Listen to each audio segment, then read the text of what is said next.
So guys ಸಾಮ್ಸದ್ beautiful tea ಎಸ್ಟೇಟ್ಗಳನ್ನ enjoy ಮಾಡಾದ್ಮೇಲೆ ನಾವು ಅಲ್ಲಿಂದ ಡೈರೆಕ್ಟ್ ಹೊರಟಿದ್ದು ಧರ್ಮಸ್ಥಳಕ್ಕೆ. ಆನ್ ದ ವೇ ನನ್ನ ಫೇವ್ರೆಟ್ ಮಂಗಳೂರು ಬಂದ್ಸಿತ್ತಂತ ಅನ್ನ ತಿನ್ಕೊಂಡು ಧರ್ಮಸ್ಥಳ ರೋಡಲ್ಲಿ ಹೋಗೋತ್ತಿಗೆ ನಮ್ಗೆ ಏನ್ ಸಿಕ್ತು ಅಂತೀರಾ? ಚಾರ್ಮಡಿ ಘಾಟ್ ಗುರು.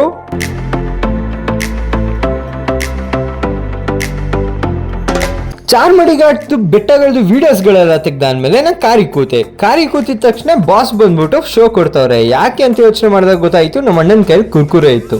ಸರಿ ಮಂಕಿ ಜೊತೆ ಆಟ ಆಡಾದ್ಮೇಲೆ ನಾವು ಡೈರೆಕ್ಟ್ ತಲುಪಿದ್ದು ಧರ್ಮಸ್ಥಳಕ್ಕೆ.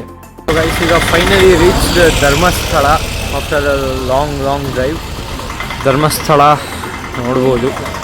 ಈಗ ಹೋಗಿ ಧರ್ಮಸ್ಥಳ ದೇವರ ಹತ್ರ ದರ್ಶನ ಮಾಡ್ಕೊಂಡು ಆಮೇಲೆ ಪ್ರಸಾದ ತಿಂದು ಆಮೇಲೆ ನೆಕ್ಸ್ಟ್ ಡೆಸ್ಟಿನೇಷನಿಗೆ ಹೋಗ್ಬೇಕು. ಇವತ್ತೇ ಸ್ವಲ್ಪ ಒಂದೇ ದಿನದಲ್ಲಿ 4 ಡೆಸ್ಟಿನೇಷನ್ ಸಿಗ್ತಾ ಇರೋದು. ಸೊ ಫುಲ್ ಫಾಸ್ಟಾಗಿ ಹೆಂಗಾಯ್ತಿದೆ ಅಂದರೆ ಒಳ್ಳೆ ಟೆಂಪಲ್ ರನ್ ಓಡ್ದಂಗೆ ಆಯ್ತಿದೆ ನನಗೆ. ನಾವು ಹೋಗಿದ್ದ ಟೈಮ್ಗೆ ಅನ್ಫಾರ್ಚುನೇಟ್ಲಿ ಧರ್ಮಸ್ಥಳ ದೇವಸ್ಥಾನ ಎಲ್ಲ ಕ್ಲೋಸ್ ಆಗಿತ್ತು. ಸೊ ಅದು ಓಪನ್ ಆಗೋ ತನಕ ನಾವು ನಮ್ಮ ಲಂಚ್ನ ಮುಗಿಸ್ಕೊಂಡ್ವಿ.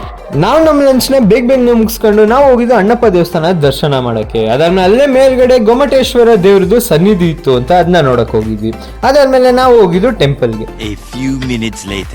ಖುಷಿ ಆಯ್ತಿದೆ ಗೈಸ್. ಒಂಚೂರು ರಶ್ ಅನ್ನೋದೇ ಇಲ್ಲ. ಇವತ್ತು ಸ್ಯಾಟರ್ಡೆ ಆ್ಯಕ್ಚುಲಿ ಸೀಸನ್ ಬೇರೆ ಅಲ್ಲ. ಒಂಚೂರು ರಶ್ ಇಲ್ಲ. ಆರಾಮಾಗಿ ಸಲೀಸಾಗಿ ಹೋಯ್ತಾ ಇದೆ ಕ್ಯೂ. ಆರಾಮಾಗಿ ದರ್ಶನ ಮಾಡ್ಬೋದು. ಫುಲ್ ಹ್ಯಾಪಿ ಫೀಲಿಂಗ್ ಹೊರಗಡೆ. ಇಲ್ಲಾಂದರೆ ಕಾಯಬೇಕು ಅದು ಇದು ಅಂದ್ಕೊಂಡಿದ್ದೆ.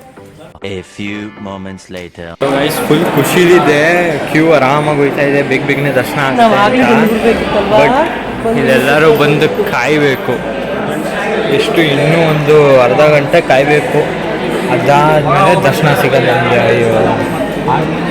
ಬೇಗನೆ ಆಗುತ್ತೆ ಅಂದ್ಕೊಂಡೆ. ಸೊ ಗೈಸ್ ಈಗ ನೀವು ವೀರೇಂದ್ರ ಹೆಗ್ಡೆ ಅವ್ರ ಮನೇನ ನೋಡ್ಬೋದು ನೀವು. ಅದು ದೇವಸ್ಥಾನ.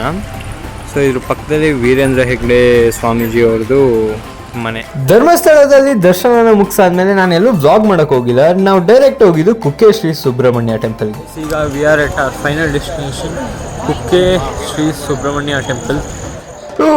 ಈ ಟೆಂಪಲಲ್ಲೂ ನಮ್ಮ ದರ್ಶನ ಮುಗಿಸಾದ್ಮೇಲೆ ನಾವು ಡೈರೆಕ್ಟ್ ಹೊರಟಿದ್ದು ನಮ್ಮ ಊರು ಮೈಸೂರಿಗೆ. ಸೊ ಗೈಸ್ ಈಗ ಒಂದೇ ಸ್ಟ್ರೆಚ್ಚು ಮೈಸೂರಿಗೆ ಅಥವಾ ಒಂದು 5 hours ಬೇಕಾಗ್ಬೋದು. ಈಗ ಟೈಮ್ ಬಂದು ಕರೆಕ್ಟ್ 8 o'clock. ಸೊ ಮನೆಗೆ ಒಂದು 1 o'clock ಅಷ್ಟೊತ್ತಿಗೆ ರೀಚ್ ಆಗ್ಬೋದು ಅನ್ಸದೆ. ಸುಳ್ಯ ಮಡಿಕೇರಿ ಸೈಡಿಂದ ಹೋಗ್ಬೇಕು.